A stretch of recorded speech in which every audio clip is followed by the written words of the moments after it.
Hello again, this is the Tone Deaf Monk. Let's share a little impressions, shall we? This time on KiwiEars' latest little single dynamic, the KiwiEars Dolce. Comes in a very nice little box, minimal packaging. Much appreciated, thank you very much. Anyway, the normal stuff. Little cable, 3.5, single-ended only. $25.99. Big question on my mind when I bought it was, is this a replacement to the KiwiEars Cadenza that I really liked and that I considered the 2022 budget winner? So, is the new Dolce gonna crown it?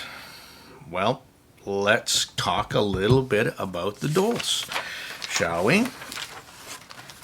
And more importantly, let's just do a shootout. How's that? And that'll give you a better sense because there's a whole lot of people that have the Cadenza and love it a lot, as do I. So, how do the two sound? First of all, the tonality of the KiwiEars, if they do have a house sound for a single dynamic, I will say that they're tuned very alike. There we go. But with some changes. Now, some of the things that I thought I'm on my wish list for the Cadenza that maybe were needing improvement to make it even better for me. I have the Cadenza on a silver-plated cable to bring out a little bit more of the highs, because that's what I found a little bit about the Cadenza, is that maybe it had some note weight in the bottom end that made male vocal sound a bit tad thick, and female sounded the same thing. They said they had a little too much energy there. And I wished it had a little bit more sparkle, but between this and the Tin Hi-Fi C3 that came out around the same time, that did have more high frequency energy, I found that the Cadenza was still the better of the two.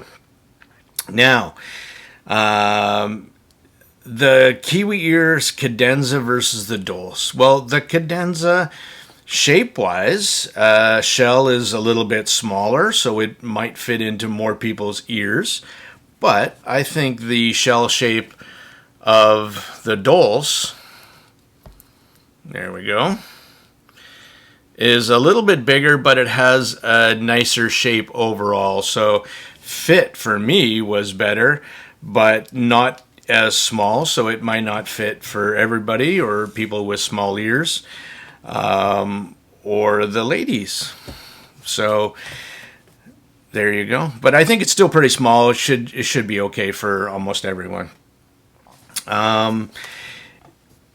The Cadenza versus the Dolce. The Cadenza is now, compared to the two, the more laid back of the two. Definitely had more of an analog sound than the new Dolce, which is a little bit more V-shaped. Where the male vocals had a little bit too much energy on the Cadenza, it kind of went a little bit the other way, with more energy on the high end with the Dolce, where I sometimes found male vocal sounding thin. So, but you definitely get more sparkle in high end with the tuning of the Dolce, that is for sure. It did also then on that side make female vocals sound better. If we were to talk, and because of the more treble energy, let's go to stage. So the stage of the Cadenza was good. It was better than a lot that came out at that time in that price range, but it was still very intimate. It was inside of your head. So it wasn't the greatest stage, but in that price point, it did fairly well. So now the Dolce has a wider stage. This is now a little bit outside of your head, and it has a little bit better depth as well, that's for sure. And because of that extra treble energy, you get some better instrument placements. You get string instruments sound better as well. But let's get into starting at the bottom of the octaves, the bass. Here, the Dolce actually beats it out. It actually has a little bit more bass energy, and it has faster energy. So the bass hits are tighter as well. So for me, that was that's the kind of the way I like my bass, and that is probably because they've added quite a bit of mid bass in. And we'll pull up a graph in a bit, and we'll take a look. I did the graph after I listened to it, and so for in the mid range now, the vocals, male vocals are, I think overall, probably still give it to the Cadenza, even though there was a bit tad thick, where sometimes a little bit too light on the Dolce. But the female vocals, I give it to the Dolce. So check mark on that side. So the Dolce wins it for bass, wins it for stage. It's kind of a toss-up for vocals and mids, whether you prefer the thicker weight of the Cadenza or the lesser weight and better female vocals for the Dolce. That was a real good comparison between the two. You do get a bit of bass bleed with the Dolce.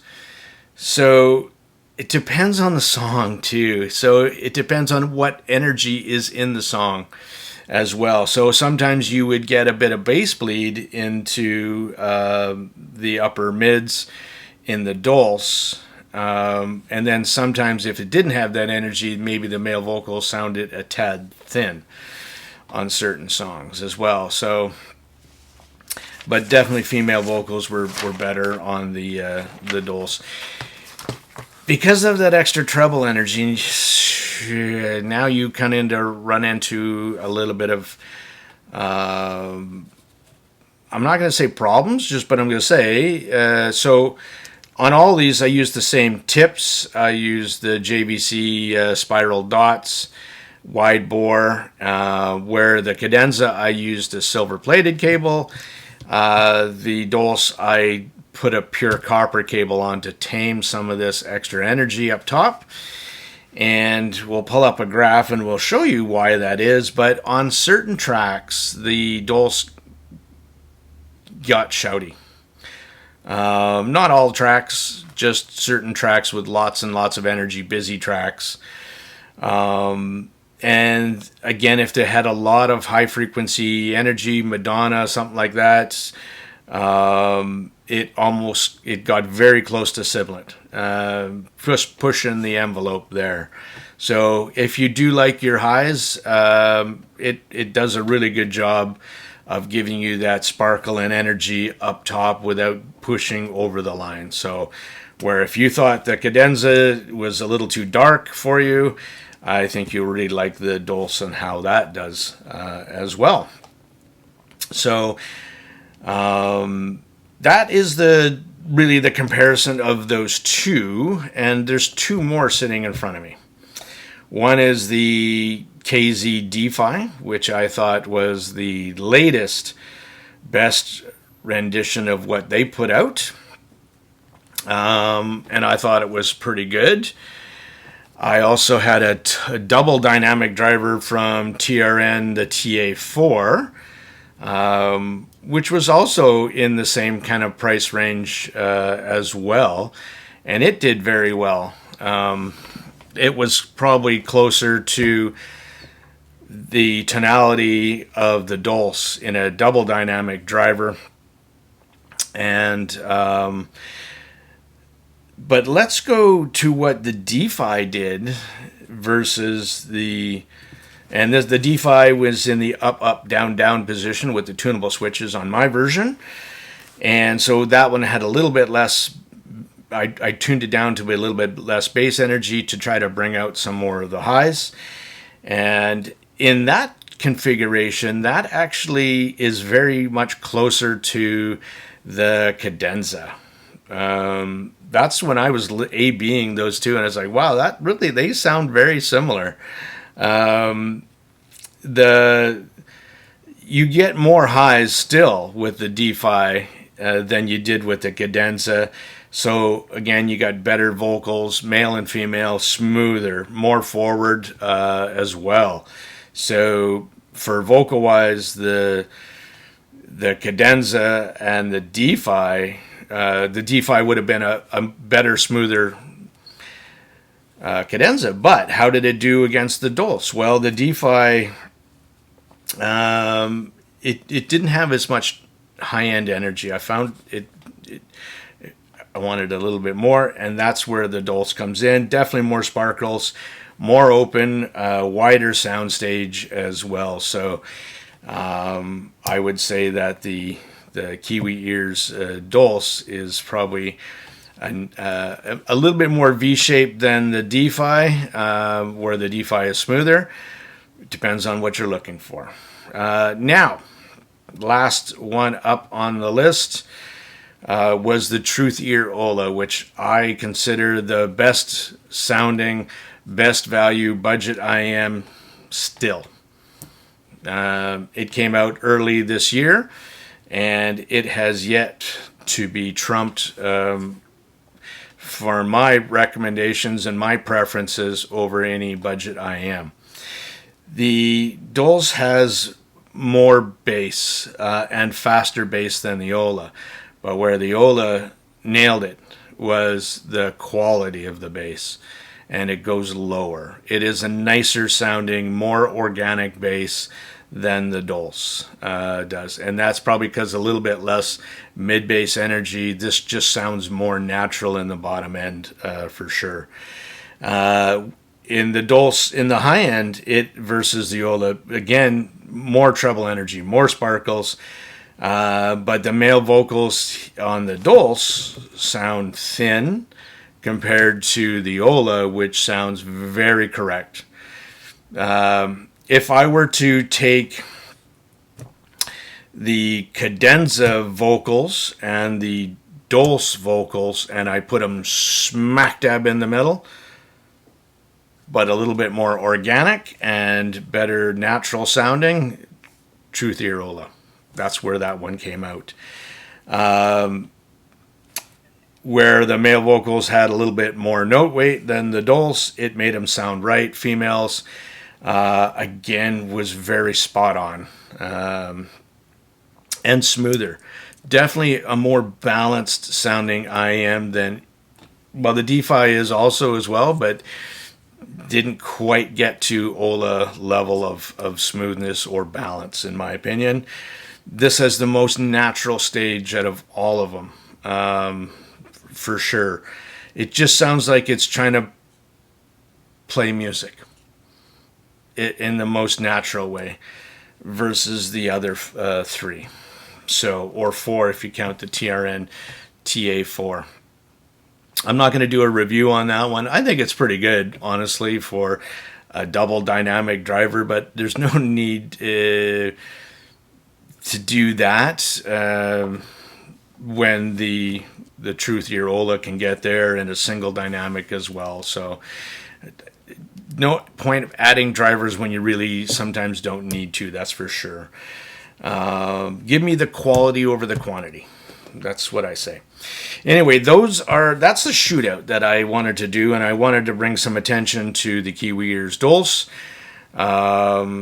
with their gradient blue spray paint faceplate. Some going to appeal to that, and the shell shape and everything. Not a lot of misses here. Does a pretty good job. So, in the end, KiwiEars Dolce.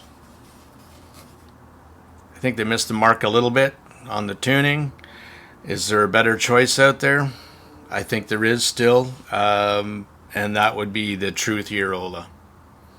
I think that would still be my number one rec for a budget IAM. Has yet to be uncrowned.